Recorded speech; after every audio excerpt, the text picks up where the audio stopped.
నమస్తే, welcome to టీఎస్3 news channel. నేను సిరి. దేశ రాజకీయ ముఖ చిత్రాన్ని పూర్తిగా మార్చేసే సత్తా ఉన్న డీలిమిటేషన్ బిల్లు 2026 లోక్సభలో వీగిపోయింది. అసలు ఈ డీలిమిటేషన్ అంటే ఏంటి? ఈ బిల్లు ఎందుకు ఫెయిల్ అయింది? ప్రతిపక్షాలు ఎందుకు ఇంతలా అడ్డుకున్నాయి? దీనివల్ల మన సౌత్ ఇండియాకు జరిగే లాభ నష్టాలు ఏంటి? ఈ వీడియోలో తెలుసుకుందాం. అసలు డీలిమిటేషన్ అంటే ఏంటి? ఈ టాపిక్ అర్థం కావాలంటే ముందుగా మనం డీలిమిటేషన్ అంటే ఏంటో తెలుసుకోవాలి. జనాభా పెరిగే కొద్దీ ఆ జనాభాకు తగ్గట్టుగా ఎంపీ, ఎమ్మెల్యే సీట్లను పెంచడాన్ని డీలిమిటేషన్ అంటారు. మన దేశంలో 1971 జనాభా లెక్కల ప్రకారం ఎంపీ సీట్లను ఫిక్స్ చేశారు. అప్పటి నుంచి ఇప్పటి వరకు ఆ సీట్ల సంఖ్యను పెంచలేదు. ఇప్పుడున్న జనాభా అనుగుణంగా ఎంపీ సీట్లను పెంచడమే ఈ కొత్త బిల్లు ప్రధాన లక్ష్యం. బిల్లు ఎందుకు వీగిపోయింది? కేంద్ర ప్రభుత్వం ఈరోజు రాజ్యాంగం 131వ సవరణ బిల్లు డీలిమిటేషన్ బిల్లు 2026ను లోక్సభలో ఒక్కసారి ప్రవేశపెట్టింది. లోక్సభ స్థానాలను ఏకంగా 543 నుంచి 850కి పెంచడంలో పాటు 33% మహిళా రిజర్వేషన్లు వెంటనే అమలు చేయాలన్నది ఈ బిల్లుల ప్రధాన ఉద్దేశం. కానీ ఒక రాజ్యాంగ సవరణ బిల్లు చట్టంగా మారాలంటే సభలో ఖచ్చితంగా 2/3 అంటే 2/3 మెజారిటీ ఉండి తీరాలి. కరెక్ట్గా ఇక్కడే ప్రతిపక్షాలు ఈ బిల్లుని తీవ్రంగా వ్యతిరేకించి ఓడిపోయేలా చేశారు. లోక్సభలో జరిగిన ఓటింగ్లో మొత్తంగా 528 ఓట్ పోల్ అయ్యాయి. అందులో బిల్లుకి అనుకూలంగా 298, వ్యతిరేకంగా 230 ఓట్లు పడ్డాయి. బిల్లు పాస్ అవ్వాలంటే 352 ఓట్లు కావాల్సి ఉండగా 54 ఓట్ల తేడాతో బిల్లు వీగిపోయింది. బిల్లు వీగిపోవడానికి ప్రధాన కారణం జనాభా లెక్కలు. ఈ డీలిమిటేషన్ ప్రాసెస్ కోసం ప్రభుత్వం 2011 జనాభా లెక్కల్ని బేస్గా తీసుకుంటుంది.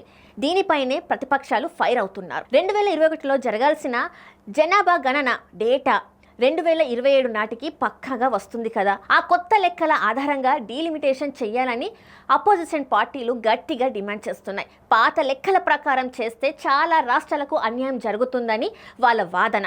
మరోవైపు లోక్సభలో ఓటింగ్ అవ్వగానే బయటకు వచ్చిన రాహుల్ గాంధీ మీడియాతో మాట్లాడుతూ పలు కీలక వ్యాఖ్యలు చేశారు. డీలిమిటేషన్ని మహిళా బిల్లుతో ముడిపెట్టవద్దన్నారు రాహుల్ గాంధీ.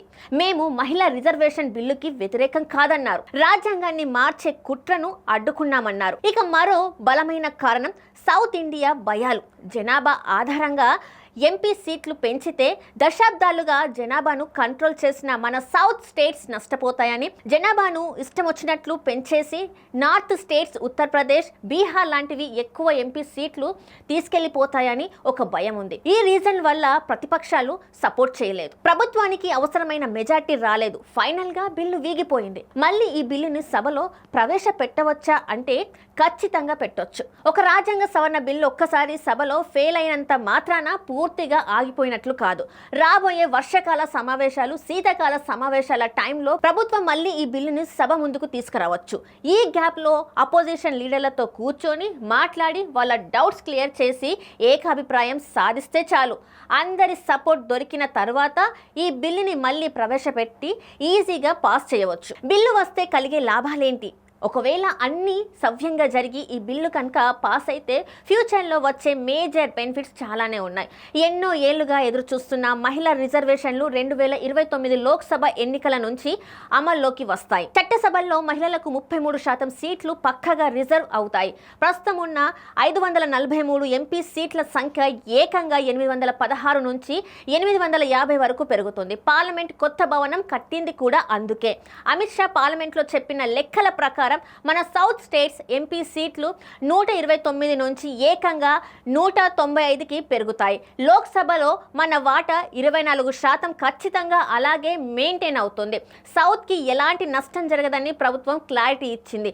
ఇప్పుడు కొన్ని చోట్ల 25 లక్షల జనాభాకు ఒక ఎంపీ ఉంటే కొన్ని చోట్ల 10 లక్షలకే ఒక ఎంపీ ఉన్నారు.